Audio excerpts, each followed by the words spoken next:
할렐루야.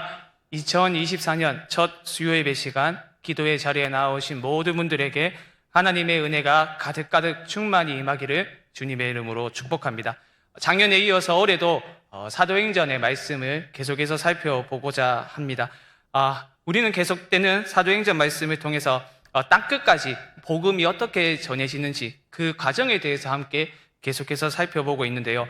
주께서 승천하신 후 약속의 성령이 제자들에게 임하였고 그들은 그들의 지혜와 또 이 땅의 자원을 의지하는 것이 아니라 오직 약속의 성령을 힘입어 예루살렘과 온 유대와 사마리아를 넘어 땅끝까지 복음을 전했습니다.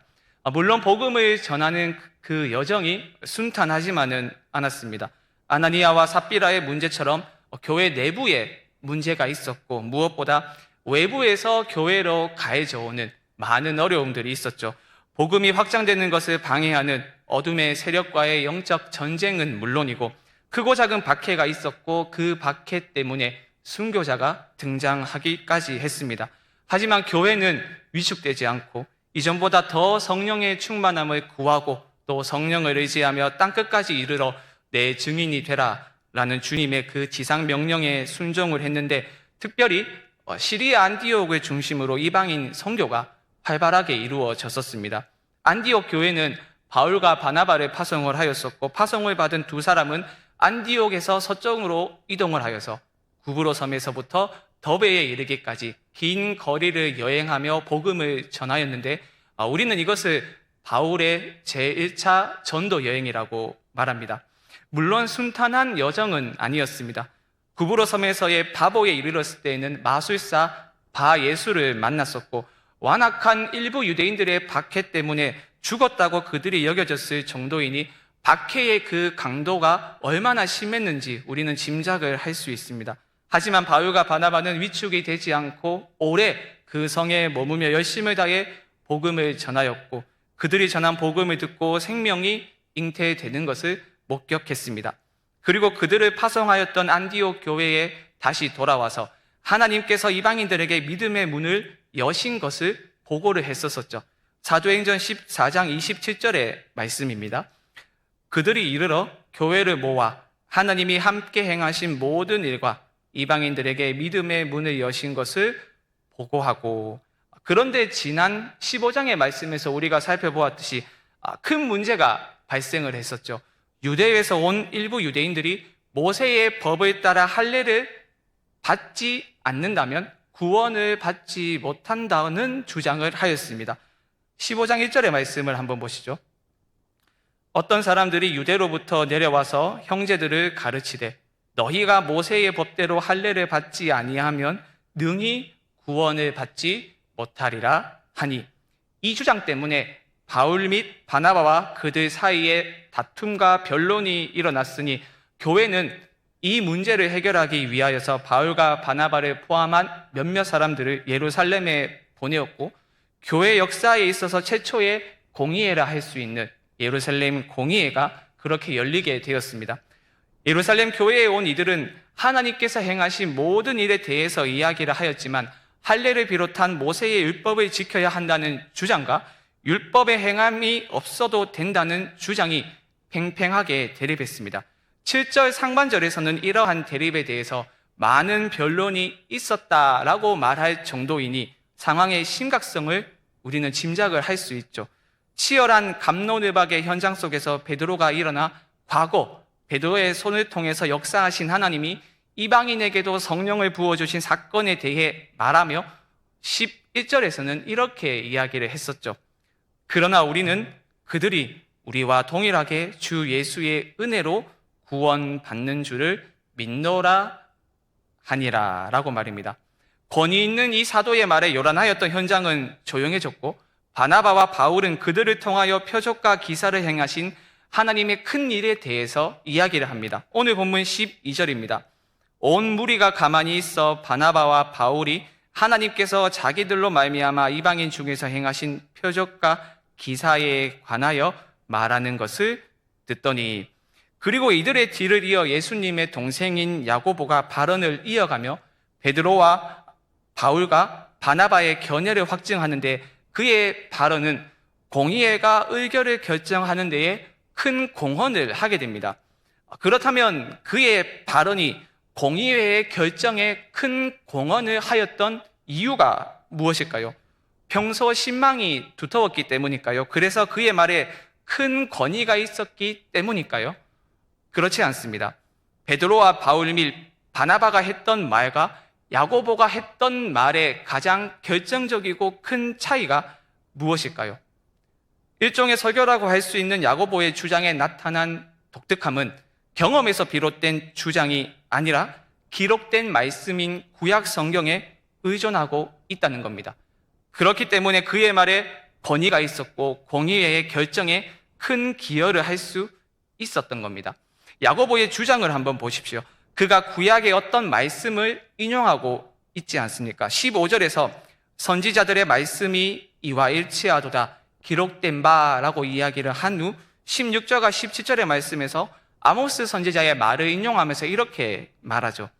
이후에 내가 돌아와서 다윗의 무너진 장막을 다시 지으며 또 그 허물어진 것을 다시 지어 일으키리니 이는 그 남은 사람들과 내 이름으로 일컬음을 받는 모든 이방인들로 주를 찾게 하려 함이라 하셨으니 라고 말입니다.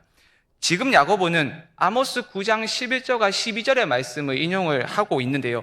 물론 문자 그대로 아모스의 두 구절의 말씀을 문자 그대로 인용을 하고 있지는 않습니다. 아모스의 말씀을 현재의 상황에 맞게 사도가 재해석을 하여서 설교를 하고 있는 것인데요. 오늘 저희의 설교는 그가 인용한 아모스의 말씀과 야고보 사도가 그것을 어떻게 해석했는지에 대해서 이야기를 하고자 하는 것이 아닙니다. 야고보가 하나님의 말씀을 인용하였고 공의회가 그 권위에 순종을 했다는 것, 즉 어떤 중요한 문제를 결정할 때에 그 기준이 성경이라는 것을 중점으로 살펴보고자 합니다. 믿음의 선배들인 종교개혁자들이 종교개혁을 일으켰을 때에 내밀었던, 주장하였던 5가지의 슬로건이 있는데 그 중 하나가 솔라 스크립투라, 오직 성경입니다. 이것은 오직 성경만이 하나님의 영감된 말씀이기 때문에 교회를 위한 최종적인 권위가 된다는 의미인데요. 종교개혁자 칼빈의 경우에는 이 오직 성경에 대해서 다음과 같은 말을 했습니다. 한번 잘 들어보십시오. 분명히 우리는 생각과 말을 위한 규범을 성경에서 찾으려 해야 한다. 마음의 모든 생각과 입술의 모든 말은 성경이라는 규범과 일치해야 한다라고 말입니다. 중요하니까 제가 한 번만 더 읽겠습니다. 분명히 우리는 생각과 말을 위한 규범을 성경에서 찾으려 해야 한다. 마음의 모든 생각과 입술의 모든 말은 성경이라는 규범과 일치해야 한다. 칼빈이 오직 성경에 대해서 이렇게 이야기를 했습니다. 예루살렘 공의회가 내린 결정은 칼빈의 말처럼 성경의 규범과 일치했습니다. 서로 갑론을박하며 서로의 주장을 내세웠지만 결국 성경을 인용한 야고보의 설교에 모두가 순복을 했습니다.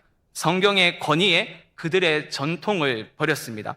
그들은 그들이 내린 결정의 최종 권위를 결코 그들의 경험이나 전통에 두지 않았습니다. 물론 그렇다고 해서 경험이나 전통이 전혀 쓸모가 없다는 것은 아닙니다. 베드로와 바나바와 바울이 그들의 사역 현장에 있었던 경험과 열매들이 하나님의 의도를 명백하게 보여주었던 산 증거가 되었습니다. 그러나 경험과 열매가 우리가 봤을 때에, 우리 눈에 봤을 때에 아무리 좋게 보이더라도 그것이 우리의 삶과 교회가 내리는 결정에 있어서 절대적인 규범이 될 수는 없습니다. 우리는 이것을 항상 경계해야 됩니다. 우리는 어떤 일을 만났을 때에 혹은 중요한 안건에 대해서 결정을 내릴 때에 지금까지 살아왔었던 내 경험에 비추어서 무엇인가를 결정할 때가 많죠. 그렇지 않습니까? 과거에 이렇게 했으니까 이번에도 이렇게 하면 된다고 생각할 때가 있지 않습니까? 혹은 우리 교회의 전통이 이러하니까 이렇게 해왔으니까 그것이 성경에 부합한지 생각도 하지 않고 검토하지 않는 경우가 있지 않습니까? 그러나 명심하십시오. 우리의 경험과 전통이 최종적인 권위와 규범이 될 수는 없습니다. 오직 하나님의 말씀만이 우리의 가정과 우리의 교회와 또 내 삶의 규범이자 절대적인 규범이자 최종적인 권위입니다. 이것에 대한 입장이 분명하게 서지 않고 우리의 규범이 경험뿐만 아니라 나아가 전통과 세상적인 가치들이 되어버린다면 교회는 그야말로 힘을 잃고 쉽게 무너지게 될 겁니다.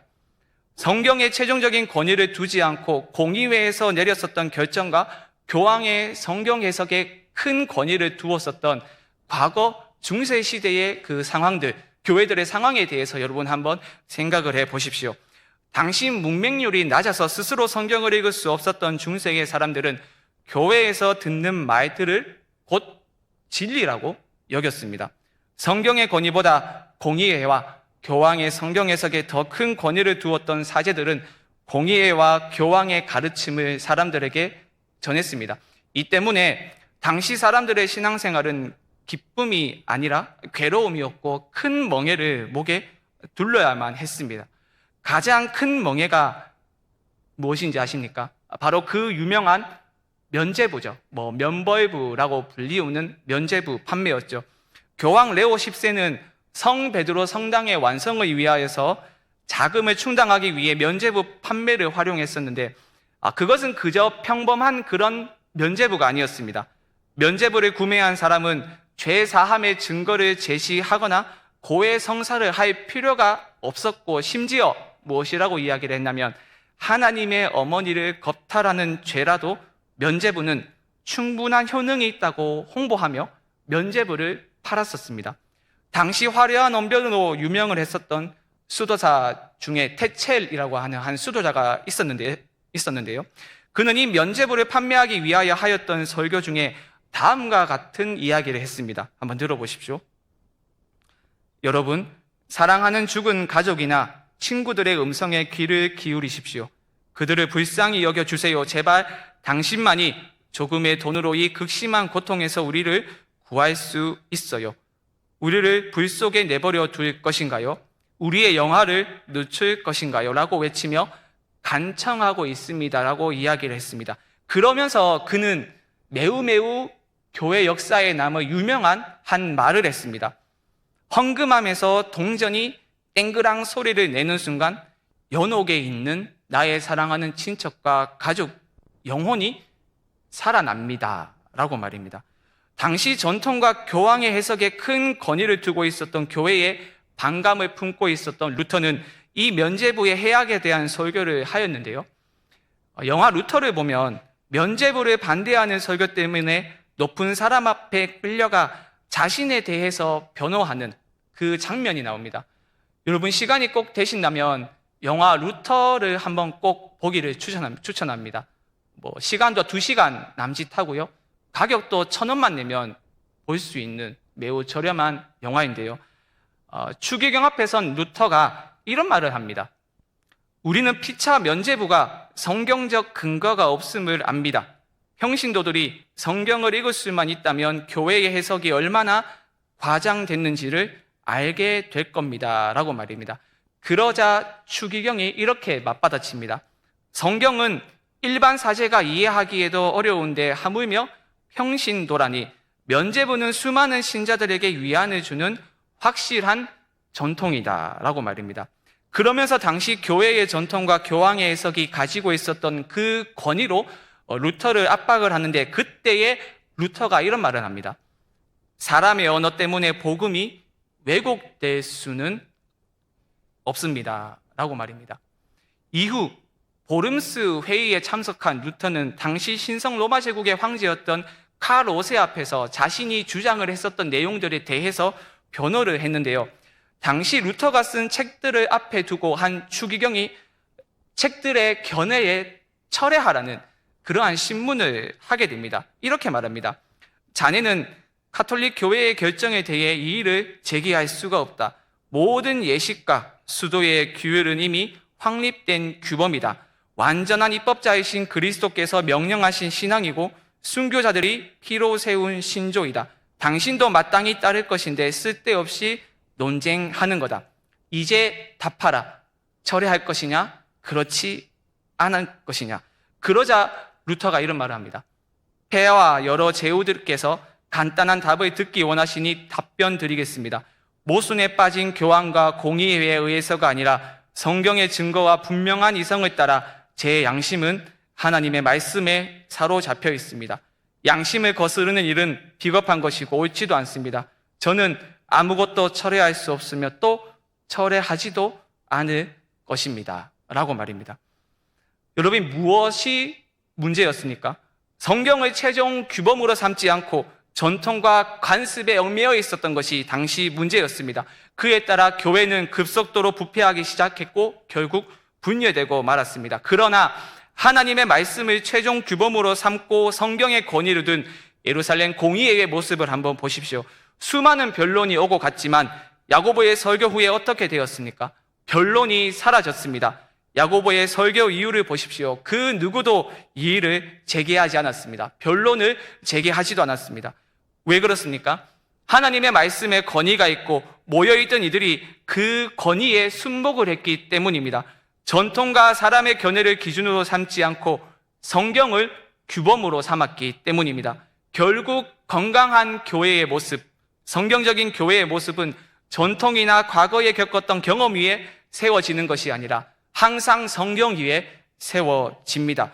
그러므로 우리는 날마다 하나님의 말씀으로 다시 돌아가야 합니다. 우리의 모든 것을 그 말씀에 맞추어야 합니다.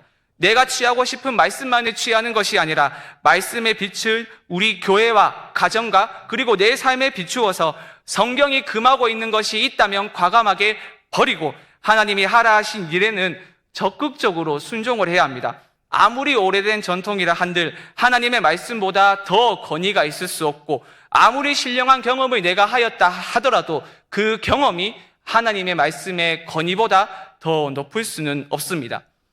칼빈의 뒤를 이어서 제네바에서 사역을 한 베자라고 하는 한 사람이 있는데요. 그 사람이 이런 말을 했습니다. 개혁된 교회는 항상 개혁되어야 한다라고 말입니다. 무슨 의미입니까? 현재의 삶에 안주하지 말고 늘 성경에 우리의 삶을 비추고 성경에 일치하는 삶과 교회의 모습이 되어야 합니다. 하지만 안타깝게도 많은 교회들이 성경의 권위를 두지 않고 또 성경을 절대적인 규범으로 삼지 않고 중세시대의 교회처럼 교회의 전통과 또 그들이 이전에 경험했었던 경험에 권위를 두는 모습들을 쉽게 볼 수 있습니다.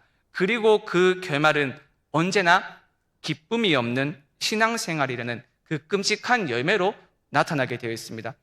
중세시대는 말할 것도 없고 만약 예루살렘 공의회의 결정이 성경을 최종 규범으로 삼지 않고 당시에 전통이나 관습을 최종 규범으로 삼아 결정을 내렸다면 그들의 신앙에 과연 기쁨이 있었겠습니까?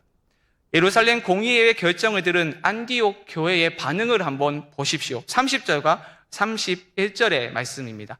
우리 함께 읽어보도록 하겠습니다. 시작.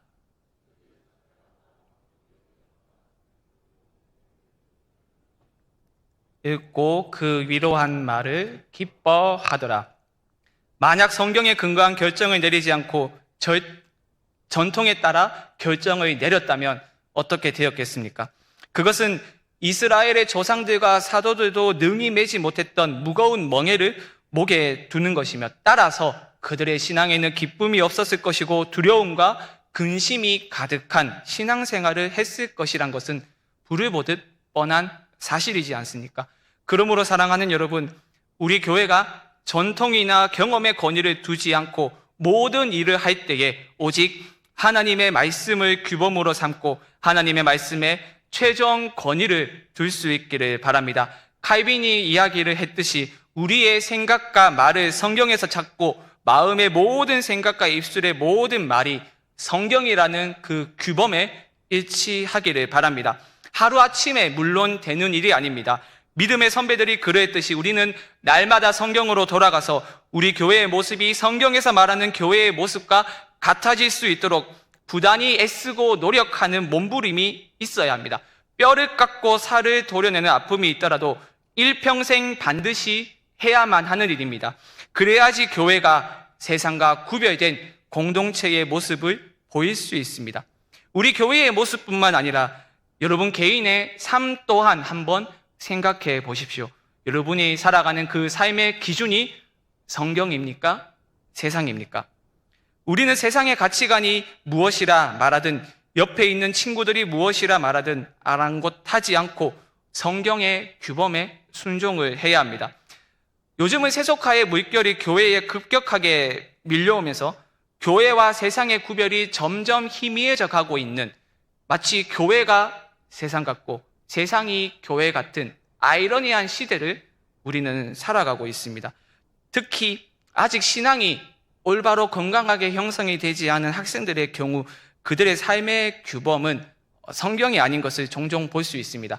간혹 학생들이나 청년들과 대화를 하다가 보면 전혀 성경적이지 않은 생각들을 하고 그리고 자기가 생각한 대로 행하는 것을 쉽게 볼 수 있습니다. 그래서 이야기를 합니다. 야, 니 그렇게 하면 안 되는데 왜 그렇게 하냐? 제 옆에 있는 친구들 다 그렇게 하는데요? 이런 이야기를 자주 합니다. 우리는 기준이 모호해진 시대를 살아가고 있습니다. 그 결과가 어떻습니까? 신앙에 힘이 없고 세상에서 빛과 소금으로 우리를 부르신 주님의 부르심에 신실하지 못합니다. 제가 청년부 회장을 하고 있을 때에 제가 25살 정도로 기억이 되는데요. 저보다 3살이 많았던 한 형이 있었습니다. 그런데 이 형은 서울에서 약간 독특한 직업의 일을 했었는데요. 연예인의 매니저를 했던 형입니다. 그것도 스케줄을 짜주고 그런 역할을 하는 매니저가 아니었고, 운전을 해주는, 쉽게 말해서 로드 매니저라고도 부르더라고요. 제가 그때 25살 때 공동체 내에서 교제를 하고 있었던 누나와 헤어져가지고 너무나도 힘든 시간들을 제가 보내고 있었습니다. 평소에 새벽 기도도 가지 않았는데 새벽 4시가 되니까 저절로 눈이 떠져가지고 근처에 사는 집사님께 연락해가지고 함께 새벽 기도 가서 눈물을 흘리며 기도를 했는 그런 힘든 시절들을 보내고 있었는데, 그때 그 형이 그런 말을 하는 겁니다. 혜용아, 여자는 여자로 잊어야 된다. 이런 이상한 말을 하는 겁니다. 여러분들이 아는 것처럼 연예계의 그 생활이 어떤 음란과 문란의 끝판왕이라고 이야기를 하지 않습니까? 그러니까 대략 4년인가 5년 정도 서울에서 매니저의 역할을 하면서 그 문화에 흠뻑 젖어 있었던 겁니다. 그러니까 그게 성경에 부합하지 않는 가치관이라는 것도 모르고 저에게 그런 이야기를 했던 것이죠. 그래서 이야기를 했습니다. 형, 왜 그런 이야기를 하는 것이냐? 계속 이상한 이야기를 하면서 쉽게 말해서 대도 안 한 변론을 계속하길래 이야기를 했었습니다. 형, 그렇다면 형이 생각하고 말하고 있는 그게 성경에서 말하는 것과 일치하냐라고 그렇게 이야기를 했습니다. 그 말을 들었던 형은 잠시 머뭇거리며 한심하다는 표정을 지으며 한숨을 쉬며 근심하면서 떠났습니다. 사랑하는 여러분, 바울이 유명한 로마서 12장 2절 말씀에서 무엇이라고 말합니까? 너희는 이 세대를 본받지 말고 오직 마음을 새롭게 함으로 변화를 받아 하나님의 선하시고 기뻐하시고 온전하신 뜻이 무엇인지 분별하도록 하라 라고 말했지 않습니까? 하나님의 선하시고 기뻐하시고 온전하신 뜻을 우리가 어떻게 알 수 있습니까? 꿈이나 환상을 통하여서 알 수 있습니까? 기도를 열심히 하다가 들려오는 하나님의 세밀한 음성을 통해서 하나님의 뜻을 알 수 있습니까? 아닙니다.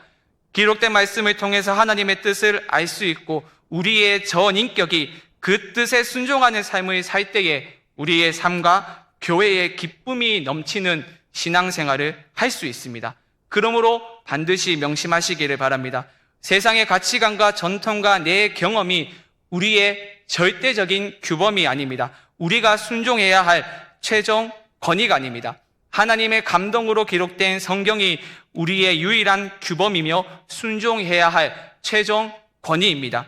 이 사실을 잊지 마시고 2024년 올 한 해는 하나님의 뜻에 합일되어져 가는 우리 성강교회와 여러분의 삶이 될 수 있기를 주님의 이름으로 간절히 축원드립니다.